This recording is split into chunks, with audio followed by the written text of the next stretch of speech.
The chamber was a massive hall carved from a dark crystalline material that shimmered under the cold light of the dying star beyond the station's huge viewing wall, and the ceiling arched high above the rows of alien delegates, each seated behind glowing panels showing their symbols and colors.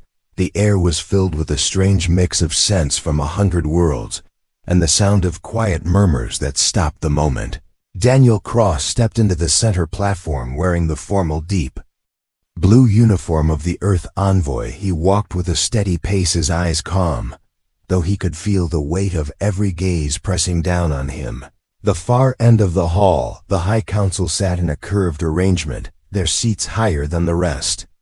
And behind them, the huge seal of the Interstellar Concord shimmered with threads of golden light. In the center chair sat the council speaker, a tall being with skin like burnished metal and eyes that glowed with pale fire. The voice of the speaker carried easily across the chamber as they announced the matter for all to hear, stating that the human envoy had been summoned to make the final decision on behalf of his world.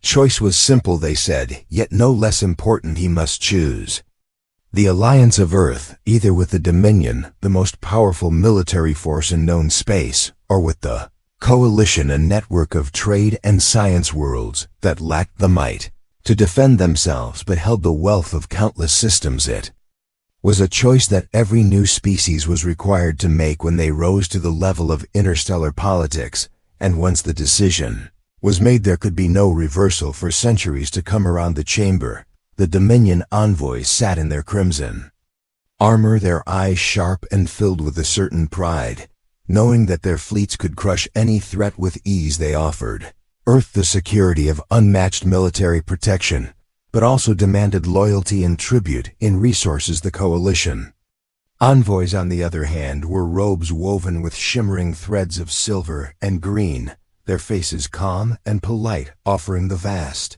riches of trade, knowledge, and culture in exchange for partnership, but without the same strength to shield Earth. In war, Daniel listened as the speaker repeated the choice for all to hear, the words echoing across the hall. The weight of the decision was heavy, and the silence that followed was thick with expectation. Every eye in the chamber was fixed on him, some expecting him to lean toward power, others toward wealth and connection. Even his own advisors, seated along the side of the chamber, were tense, knowing the hours of debate and analysis they had gone through still could not prepare them for this moment. For a long moment, Daniel stood without speaking, his gaze drifting from the Dominion to the coalition, studying the subtle expressions on their faces, the confidence of the Dominion, the faint hope of the coalition, and behind them the quiet tension of all the other species who had already made their choices in the past and were here now to see what the humans would do. When he finally spoke, his voice was steady and clear, carrying to every corner of the hall. He began by saying that he had considered the risks and benefits of both paths, that he understood the traditions of the Concord and the history behind the rule of choosing one alliance. He acknowledged the centuries of precedent and the weight of responsibility on his shoulders. Then he paused, looked up at the council, and said the words that froze the air in the chamber: "I will take both." A heartbeat. There was only silence, and then a wave of murmurs, shouts, and even laughter swept through the chamber.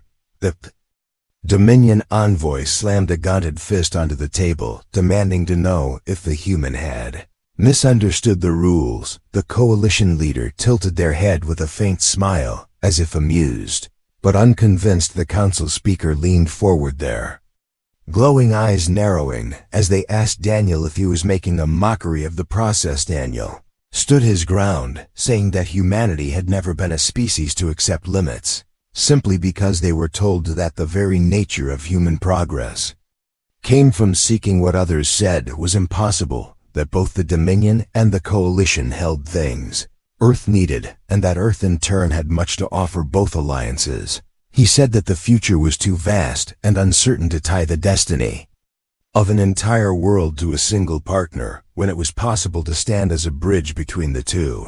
Uproar grew louder, some delegates calling for the human to be removed from the chamber, others urging the council to consider the proposal seriously. The speaker eventually struck the gavel, sending a shockwave of sound through the air, and demanded order, before turning back to Daniel to inform him that such a decision was without precedent and against the charter of the Concord, but that the council would allow him 48 standard hours to reconsider before the final vote was taken. Daniel gave a short nod and turned to leave the platform, his steps steady despite the storm of voices behind him. As he walked toward the exit, he could feel the eyes of friend and foe alike watching him, weighing his defiance, some with admiration, others with the cold focus of those already planning how to bring him down. Once outside the chamber, the corridors of the station seemed quieter, but the tension was still there, hanging in the air like static before a storm, and Daniel knew that the next 2 days would decide not just his fate, but the future of Earth and the galaxy. The corridors of the great station were long and bright, with walls lined in panels of silver and glass, showing moving displays of distant worlds and ships drifting among the stars. Daniel walked through them with his second-in-command Eli by his side, and a silent guard following at a respectful distance.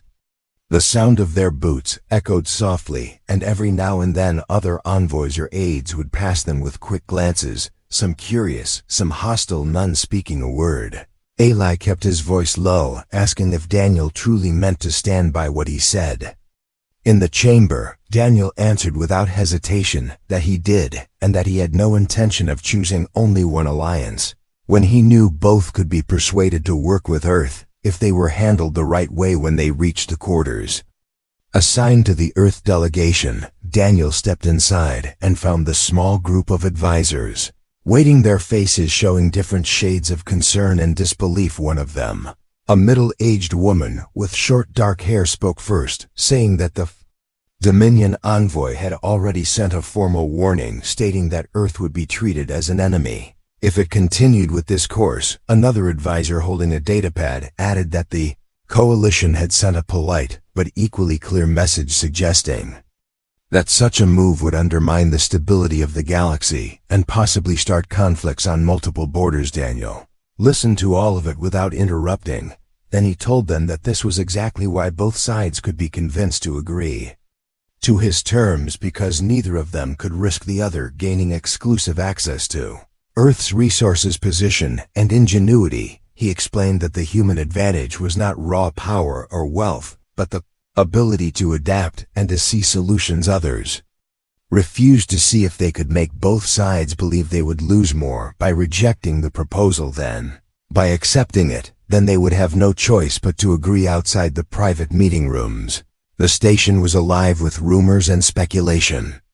The alien news channels were already playing fragments of his speech in the council chamber, some with commentators praising the boldness of humanity, others calling it reckless and arrogant. Daniel knew that the next 48 hours would be filled with attempts to sway him in one direction or break his resolve entirely, and he prepared himself for it. That night, as the artificial lights dimmed to simulate the cycle of the station, Daniel stood by the wide window of his quarters looking out at the dying star, its light a dull red glow that painted the edges of the station in shadow.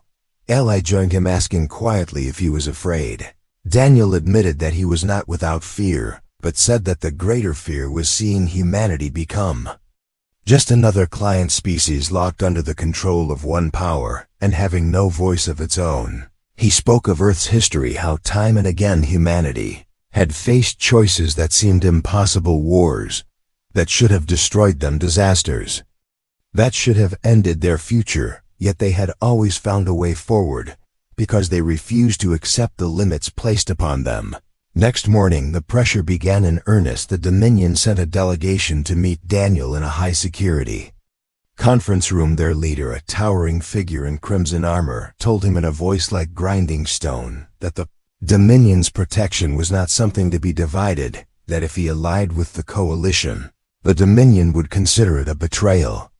The envoy offered Earth access to advanced weapon starship designs and guaranteed defense in exchange for loyalty and tribute, but only if the humans abandoned any thought of working with the coalition. Daniel listened calmly and replied that Security was meaningless without economic strength and cultural exchange, and that humanity would not trade one for the other. The Dominion leaders' eyes burned with barely controlled anger as they left soon after the Coalition sent their own envoys dressed in flowing robes. They offered Earth the riches of interstellar trade, exclusive research agreements, and seats on their science councils, but warned that if Earth tied itself to the Dominion, it would become feared and distrusted across the galaxy. Daniel replied that prosperity was meaningless if it could not be defended, and that humans would not choose safety over growth. The Coalition delegates exchanged uneasy glances before taking their leave. By the end of the day, both sides had made their positions clear. Both sides had tried to lure him with promises and to frighten him with threats, and Daniel knew that the next step was to take in the quiet of his quarters. That evening he spoke again with Ayla, explaining that their strategy had to be simple, yet unshakable. They would speak privately with key members of both factions, showing them how a shared alliance with Earth would be better than letting the other have total influence.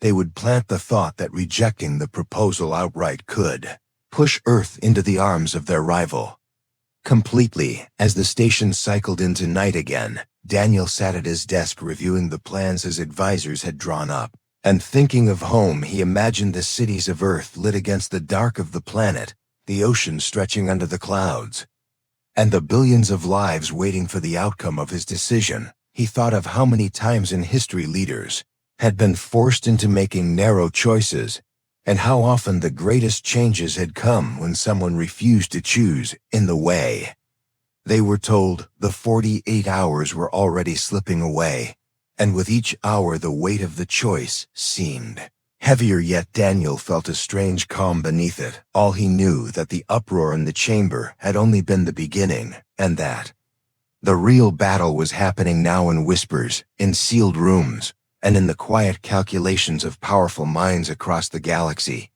Tomorrow he would take the next step and push both Dominion and the Coalition closer to accepting what no one had ever dared before. The morning cycle began with the sound of the station's soft chimes echoing through the corridors, and Daniel was already awake, seated at the table in his quarters with a map of known space projected before him, each sector glowing faintly as he studied the positions of Dominion fleets and Coalition trade routes. Eli entered with a tray of warm drinks, placing it quietly before sitting across from him and asking what the next move would be. Daniel replied that they could not waste any more time waiting for the factions to reconsider on their own. They had to make each side believe that the other was already leaning toward agreement. Otherwise, the fear of losing Earth would not be strong enough to overcome pride and tradition. The first meeting of the day was with a Dominion fleet strategist, a stern and precise officer known for his influence over military decisions. Daniel spoke to him about the instability on the Coalition borders and how the Dominion could gain more control of the situation by ensuring Earth's presence as a neutral partner that could pass information, coordinate patrols, and serve as a balance to prevent the Coalition from growing too bold. He described how this arrangement would still give the Dominion the protection of their superiority without the expense of a full occupation, and hinted that the Coalition was already warming to the idea. The strategist listened in silence, his eyes narrowing at the suggestion that the Coalition might gain an advantage if the Dominion hesitated later. Daniel met with a Coalition commerce minister in a lounge overlooking the docking bays where ships from dozens of worlds were coming and going. He spoke of the growing pressure from the Dominion and suggested that without Earth's involvement, the Coalition might find itself outmatched in both military presence and influence. He painted a picture of Earth acting as a bridge that could open markets otherwise closed to Coalition traders, and that such a move would also prevent the Dominion from claiming exclusive rights to Earth's resources.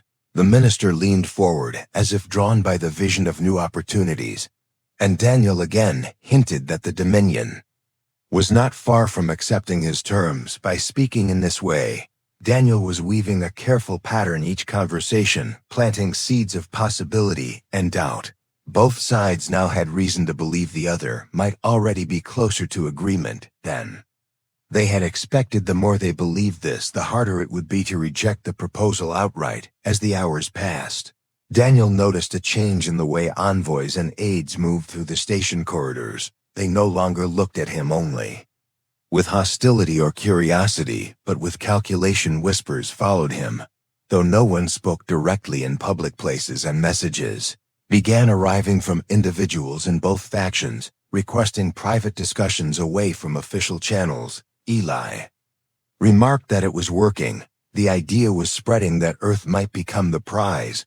Both sides were at risk of losing. In the middle of the day, Daniel received an unexpected visitor, an independent ambassador from a neutral world who had been observing the negotiations. This ambassador told him quietly that many smaller worlds were watching with interest for centuries. They had been forced to choose a single side and live with the consequences. Now they wondered if the human envoy might succeed where none had dared to try before. If he did, it could change the entire balance of the Concord. Daniel listened carefully, realizing that the impact of his decision could reach far beyond Earth itself, and that he was carrying the hopes of more than just his own people.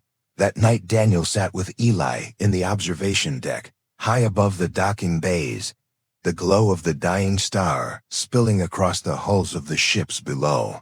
Eli asked him why he had such faith in this plan when the risks were so great. Daniel spoke of humanity's history, again of the times when the impossible had been achieved, not by superior strength or wealth, but by refusing to accept the limits others had set. He said that humans had always looked at the path before them, and if they saw two roads, they found a way to walk both, or to make a new one. Entirely, he believed that this thinking was not unique to humanity, but had been forgotten by much of the galaxy, trapped in rules and traditions that no one questioned. The conversation was interrupted by an urgent message from his advisors. The Dominion and Coalition fleets stationed nearby had begun to shift positions, as if preparing for a possible confrontation. Though neither side had made a public statement, it was clear they were both preparing for the outcome of the council vote. This meant the deadline was pressing on them just as much as it was on him, and Daniel knew this was the moment to push harder before the station dimmed for the rest cycle. Daniel sent messages to both factions, inviting them to a final private discussion. Before the vote, he made the invitations identical in wording, promising the opportunity to secure benefits that could not be gained in any other way. He knew this would provoke curiosity and suspicion in equal measure, but also that neither side could afford to ignore it. Eli asked him if he was ready for what would come when both sides realized how far he had taken the game. Daniel replied that they would have no choice but to see it through to the end, because the alternative was for Earth to step into a future chained to only one master, and that was something he could not allow. As the artificial night settled over the station, Daniel stood once again by the wide glass wall, watching the faint lines of light from distant ships moving against the darkness, and he thought of the billions of lives waiting for the choice. He would make the faces of those who would never know his name, but would live under the peace or the shadow created by what he was about to do. And in that quiet moment, he knew that the human way was not only about taking both when told to choose one, but about showing others that such a choice was possible in the first place. The day of the final council assembly began with a cold light spilling across the chamber walls as the station rotated toward the dying star. Daniel rose early and stood in silence for a long time, staring at his own reflection in the polished glass of his quarters. The faces of those who had spoken with him in the last 2 days played in his mind, the Dominion officers hiding their unease behind stern discipline, the coalition traitors concealing ambition behind polite smiles, and the smaller worlds whose envoys carried a hope they barely dared to voice. Eli entered carrying the final prepared notes, but Daniel waved them away, saying that today he would speak from the truth he carried, not from words already written. The summons to the council came as the station's chimes rang the long curved chamber, was filled again with rows of alien delegates, their colors and symbols. Bright against the dark crystalline walls, the Dominion representatives sat with their armor gleaming under the chamber lights and the coalition envoys in their shimmering robes. Their faces unreadable yet, Daniel could sense a restless tension moving between them, as if each was waiting for the other to act first. The council speaker called for silence and announced that the human envoy had been given the full 2 days to reconsider and was now required to declare his final decision. The echo of the words rolled through the chamber as Daniel stepped onto the central platform, his boots ringing softly on the polished surface. He looked up at the speaker, then at the two opposing factions, and finally at the gathered worlds who had come to witness this moment. He began by acknowledging the weight of the choice before him and the long tradition that demanded a species choose only one path. He spoke of the value in loyalty and the power in unity, but also of the dangers of narrow vision and the fragility of peace built on the strength of one ally alone. He said that in his travels he had seen worlds burn, not because they were weak, but because they had tied themselves too closely to a single partner, and in doing so had made themselves enemies of all others. Then Daniel laid out his proposal clearly for all to hear. Earth would enter into alliance with both the Dominion and the Coalition simultaneously. Earth would become a neutral trade and diplomacy nexus with military commitments to both sides. Any attack on Earth would be treated as an attack on both alliances, and technological and cultural exchanges would be shared under strict safeguards through Earth's mediation. He described how this would not only strengthen Earth but also create a point of stability in a galaxy where rival powers had been locked in quiet hostility for centuries. Hall was silent at first, then a low murmur began to spread. The Dominion leader stood, his voice heavy with skepticism, demanding to know why they should share influence with their rivals. The Coalition leader followed, asking why they should give military protection to a world that was also protected by their enemies. Daniel looked at them both and answered that they had no choice, because if one refused, the other would gain Earth entirely, and that neither could afford such a loss. He told them plainly that the human offer was not a plea but an opportunity to gain far more than they risked losing. The chamber erupted into shouts, some voices supporting the idea, others calling it madness. The council speaker struck the gavel and ordered order to be restored. Daniel remained standing, hands clasped behind his back, eyes steady. He could see the calculation moving behind the faces of the Dominion and Coalition leaders, both aware that rejecting the offer could hand a decisive advantage to their rival. The Dominion leader conferred in low tones with his advisors, their armor clinking softly as they leaned close. The Coalition leader spoke quietly, with their ministers' fingers tapping against the table as they weighed the possibilities. Minutes stretched like hours until finally the Dominion leader stepped forward, declaring that they would accept the arrangement on the condition that Earth commit to joint military exercises and open a permanent Dominion embassy on its surface. A ripple of shock went through the chamber. The Coalition leader's expression hardened at the thought of losing ground, but after a long moment, they rose to their feet and announced that they too would accept, provided that Earth agreed to host a grand trade hub open to all Coalition merchants and grant access to scientific research facilities. Daniel inclined his head to both sides and said that these conditions could be met under the terms of the shared treaty. The council speaker rose from the high seat, their glowing eyes fixed on Daniel as they announced that, for the first time in the history of the Concord, two rival superpowers would enter alliance with the same world. The gavel struck the table, and the decision was recorded in the council archives.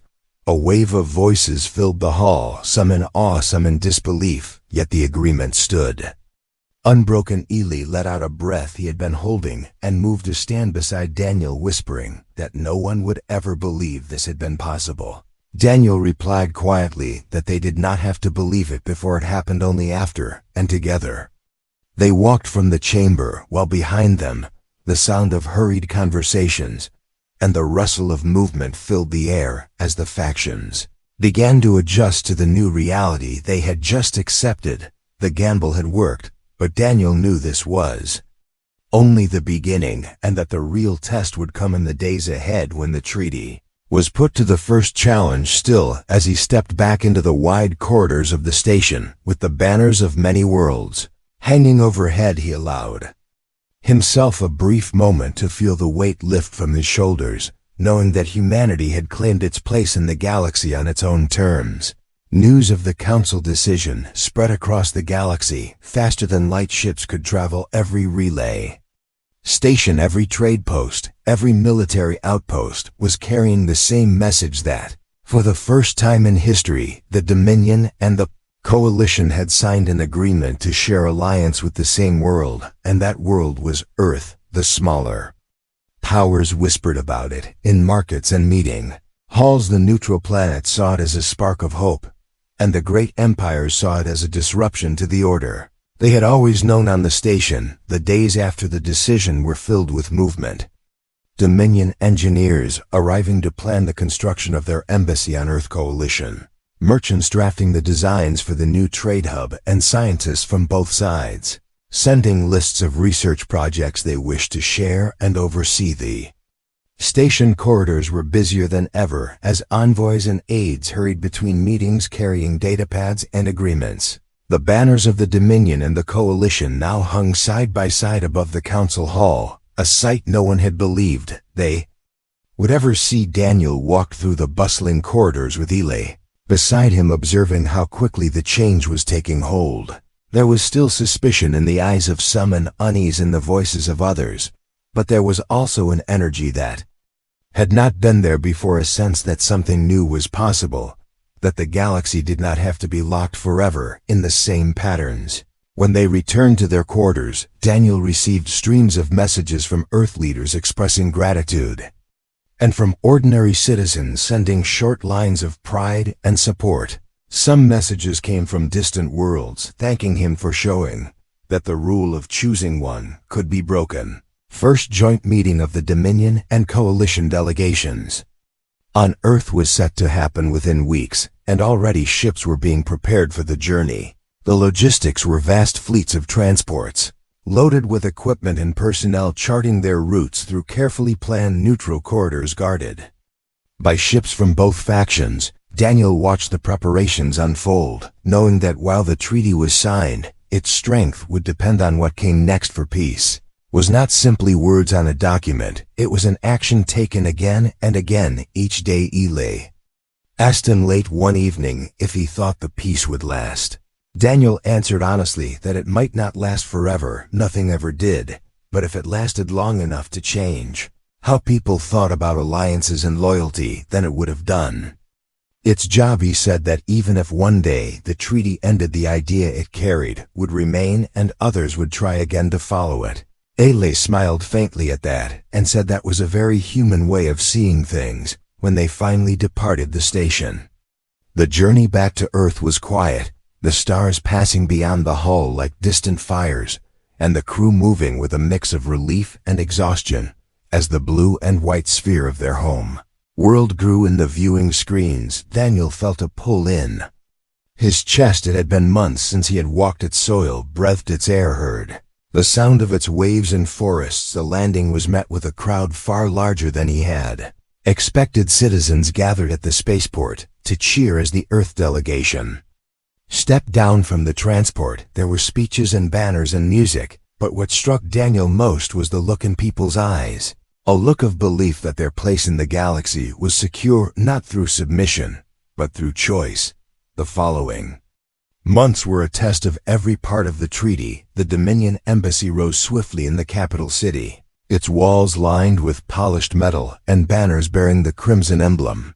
Coalition traders set up their stalls in the growing trade hub, bringing goods from worlds no human had ever seen. Scientists from both sides worked with Earth researchers in laboratories filled with the hum of advanced machines. There were disagreements and moments of tension, times when mistrust flared and old rivalries threatened to pull the new alliance apart. Yet each time, Daniel and his team stepped in to remind both sides of what they stood to lose if they let it. Fail one evening months later, Daniel stood on the balcony of the trade hub overlooking the wide avenues filled with merchants from 100 worlds, the air alive with voices and colors and scents.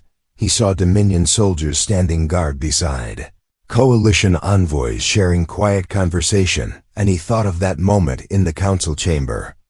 When he had said he would take both, he thought of the shock, the disbelief, and the slow realization in the faces around him that this was not a jest or an empty boast, but a faithful declaration of what humans were willing to do. Eli joined him on the balcony, holding 2 cups of steaming drink, passing one to him. They stood in silence for a time watching the lights of the hub below. Then Eli asked if he remembered exactly what the council speaker had said when they struck the gavel. Daniel nodded and repeated it word for word, that for the first time in the history of the Concord 2, rivals would share alliance with one world, and that this was the decision recorded in the archives. Eli laughed softly, saying it sounded even more impossible now than it had then. As the night deepened and the lights of the hub shimmered like a sea of stars, Daniel felt a quiet satisfaction, not the loud triumph of a battle won, but the steady warmth of knowing that something had been built that would stand for a time against the old way of thinking. He knew there would be other struggles, other moments when the future of Earth and its place among the stars would be questioned, but for now humanity had taken its first true step as an equal player in the great game of the galaxy. In the years to come, people would tell the story of the day the human envoy was told to choose one and chose both. They would tell it in the markets of distant stations, in the mess halls of military ships, in the classrooms of young worlds. It would become more than a story, it would become a lesson, whispered in the ears of those faced with narrow choices, that sometimes the rules were not as unbreakable as they seemed, and that sometimes the only way forward was to refuse to choose the way others demanded. And somewhere far above Earth, on a station orbiting the dying star, the council archives would keep a single entry written in the same calm words, spoken by the council speaker: the day it all began, the end.